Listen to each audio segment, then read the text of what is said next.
Hello बच्चों, चलिए प्रश्न पढ़ते हैं। यदि ए वेक्टर बराबर 2 i cap plus 5 j cap plus 8 k cap, B vector बराबर i cap plus 3 j cap plus 7 k cap तथा सी वेक्टर बराबर 3 i cap plus 2 j cap plus k cap, तो ए वेक्टर क्रॉस है कोष्टक में B vector cross है C vector का मान ज्ञात कीजिए। मुख्य अवधारणा, तो हमारा जो प्रश्न है वो सदिश बीजगणित से संबंधित है, जिसके अंदर हम बात करेंगे सदिश गुणनफल के बारे में। तो हमारे पास जैसे एक वेक्टर है एक्स वेक्टर, जिसका बराबर है हमारे पास है x1 i cap plus x2 j cap plus x3 k cap, और एक दूसरा हमारे पास है सदिश है जो y वेक्टर है, बराबर है हमारे पास है y1 i cap plus y2 j cap plus y3 k cap. तो यहाँ से देखो भाई, हमारा जो x वेक्टर सदिश गुणनफल है y वेक्टर है वो बराबर होगा हमारे पास है सारणिक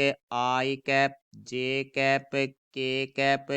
फिर दूसरी पंक्ति में हमारे पास x1 x2 x3, और तीसरी पंक्ति में हमारे पास y1 y2 y3। तो अब हमारे प्रश्न के बारे में बात करते हैं। तो प्रश्न में हमें एक सदिश दिया गया है जो है ए वेक्टर बराबर हमारे पास 2 i cap plus 5 j cap plus 8 k cap, और हमारे पास जो दूसरा सदिश दिया गया है वो है हमारे पास बी वेक्टर, जो कि है i cap plus 3 j cap plus 7 k cap, और तीसरा सदिश है वो हमारे पास है सी वेक्टर, जो कि हमारे पास है 3 i cap plus 2 j cap plus के कैप। तो देखो भाई, प्रश्न में हमें पूछा गया है ए वेक्टर सदिश गुणनफल कोष्टक में बी वेक्टर सदिश गुणनफल सी वेक्टर। तो सबसे पहले हम बात करेंगे बी वेक्टर सदिश गुणनफल सी वेक्टर, बराबर हमारे पास आ जाएगा सारणिक।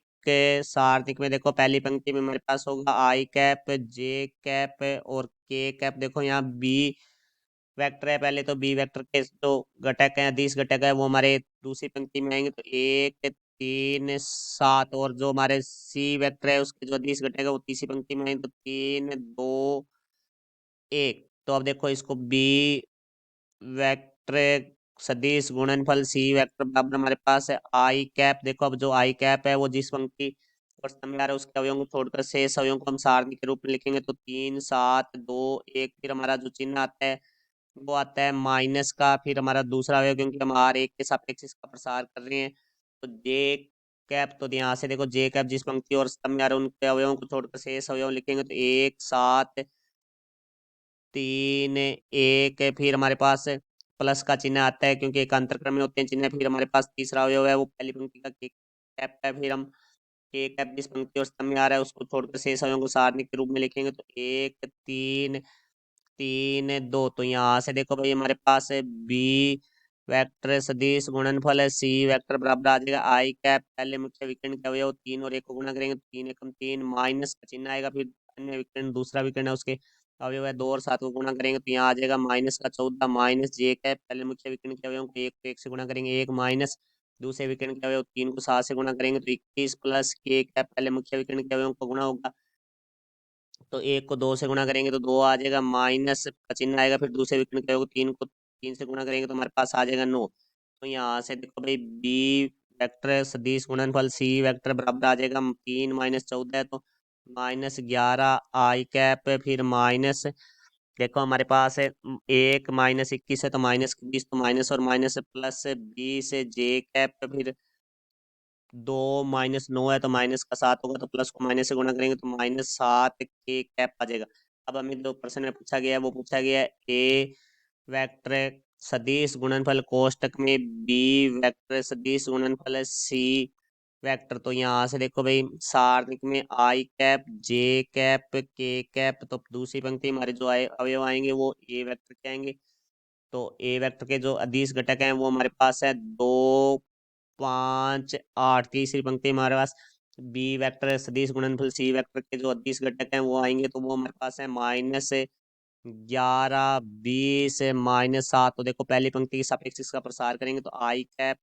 अब देखो i कैप जिस पंक्ति और स्तंभ में आ रहा है उसको छोड़कर शेष अवयवों को हम सारणी के रूप में लिखेंगे, तो 5 8 20 -7। फिर हमारा चिन्ह आता है वो माइनस का आता है, दूसरा अवयव j कैप लेंगे, j कैप जिस पंक्ति और स्तंभ में आ रहा है उसको छोड़कर शेष अवयवों को सारणी के रूप में लिखेंगे, तो 2 8 -11 -7, फिर हमारे चिन्ह आएगा प्लस का के कैप। अब देखो के कैप जिस पंक्ति और स्तंभ में आ रहा है उसके अवयवों को छोड़कर शेष अवयवों को हम सारणी के रूप में लिखेंगे, तो 2 5 -11 20। तो देखो इसको हम हल करेंगे तो आई कैप पहले मुख्य विकर्ण के अवयव है वो हमारे गुणा होंगे, तो 5 को -8 से गुणा करेंगे तो -35, फिर हमारा माइनस का चिन्ह आएगा, 20 को 8 से गुणा करेंगे तो हमारे पास आ जाएगा 160, फिर माइनस जे कैप पहले मुख्य विकर्ण के अवयवों को गुणा करेंगे तो देखो 2 को -7 से गुणा करेंगे -14, फिर माइनस का चिन्ह है, -11 को 8 से गुणा करेंगे तो -88, माइनस और माइनस प्लस 88 हो जाएंगे, प्लस के कैप। तो देखो पहले मुख्य विकर्ण के अवयव को 2 को 20 से गुणा करेंगे 40, फिर माइनस का चिन्ह है,